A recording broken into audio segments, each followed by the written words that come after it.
आता पाहूयात एक सविस्तर बातमी।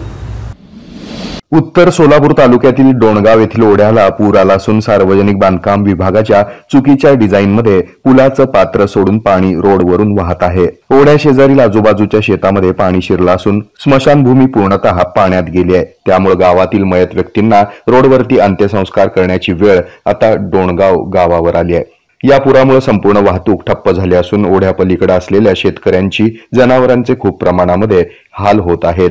या ओढ्याचं काम खूप दिवस चाललं तसंच अद्याप काम पूर्ण झालं नाही।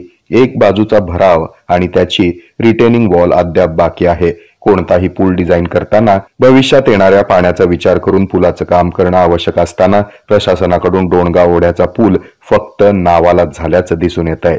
त्याचा काहीही उपयोग झाला नसल्याचं ग्रामस्थांचं म्हणणं आहे। अशा या चुकीच्या डिझाईनच्या पुलाबाबत नागरिकांनी संतप्त प्रतिक्रिया व्यक्त केली। हे आहे मेट्रोकास्ट केबल नेटवर्क आणि आपण पाहत आहात द न्यूज प्लस बरच काही।